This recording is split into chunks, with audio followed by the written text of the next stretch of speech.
Netcasts you love. From people you trust. This is Twit. Mike Elgan is here. He is our news director, host of TNT every Monday through Friday, 10 a.m. Pacific, 1 p.m. Eastern Time, your daily dose of tech news. And we are seeing now a lot of inexpensive, small Windows 8.1 laptops. That's right. And this is the Acer TravelMate. That's right, the TravelMate B115.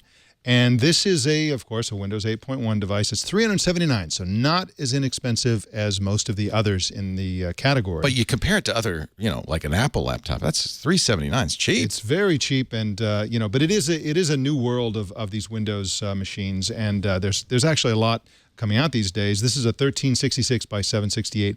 11-point-inch screen. That's kind of what you sacrifice. You're never going to get. You probably aren't going to get a 1080p screen at that price. Right, that's right. It's under 3 pounds. It sacrifices power, generally speaking, in favor of battery life. So it gets 10 hours of battery life. That's great. a plus. That's a really good feature right there. Is it touchscreen? It is a touchscreen. That's good. Nice. Yeah, that's nice. Angle's pretty good too. I can read it from It's the not side. bad, but you see how shiny it is, and you also see how washed out the screen is. I was really disappointed in this screen, especially there are others in category that have better screens that come at a lower price. Yeah. And so this is one of the disappointments there. It comes with 4 gigs of RAM. It's expandable to 8.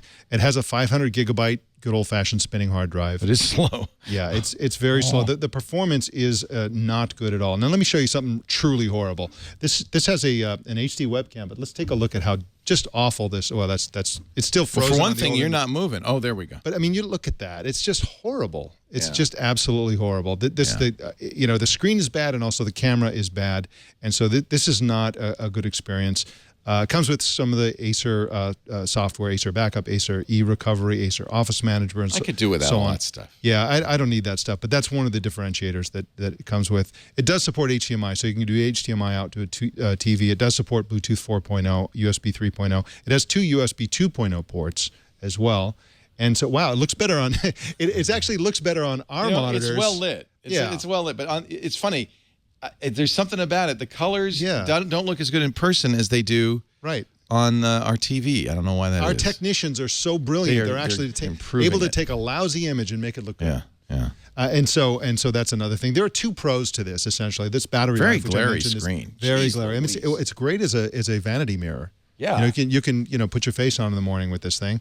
It's also silent and fanless, which I really like. I hate the whine of a fan. So that's a really good feature. But there are so many cons. Look at the smudges on the outside of this thing. I barely touched it. I see your fingerprints. It looks awful. It's got a shoddy fit and finish. Let me show you another horrible feature of this device. Press down on this touchpad. It feels like it's broken, but that's how it's. Oh yeah, it's like loose. Yeah, it just feels awful. It's just bad fit and finish. Yeah. Sometimes the keyboard simply doesn't work. You type and nothing happens on the screen. Sometimes there's a delay of like a second, and then the letters come rushing in. I've had trouble connecting to Wi-Fi. The screen is awful, as I said. The sound is loud. It's very loud, but it sounds tinny and you don't hear any sound because fans, but the speakers are tinny. The speakers are tinny, and again, they're loud. If you want to watch a movie, it's going to be loud enough, but it's a conspicuously low quality audio experience. In short, the laptop feels, looks, and sounds terrible all the time, inside and out. And so this is a problem because it's way too expensive. You look at the competition. The Asus EBook X205 is $214. Right, that's a Windows machine. The Acer Aspire E11 is under $200. Even the HP Stream 11 is $279, and this is $379. It's $100 more than the HP, and so this whole category is supposed to compete with Chromebooks. You can buy 2 Chromebooks for the price of this. Do they bundle some OneDrive in like HP does? They do bundle some of that stuff, but almost all of the stuff that they bundle is something you have to go to the traditional Windows desktop and then download it from there because they have the cheesy icon. It's like the whole out-of-the-box experience is really low quality. We're not connected to the internet. And no wonder. All right. Yeah, and so it's really a disappointment. This is definitely a don't buy. Yeah. You can do much better at a lower price, and I don't know what they're doing here. It's just I recommend you buy the 2 Chromebooks actually. Yeah, or $379. Maybe buy an HP Stream, which is a lot. We're going to have the HP Stream review next week. Cheaper will be doing that one. Yeah. And everybody who's used the Stream, and that's $200 to $250, says it's fine. Yes. And this is disappointing. It is disappointing. Yeah.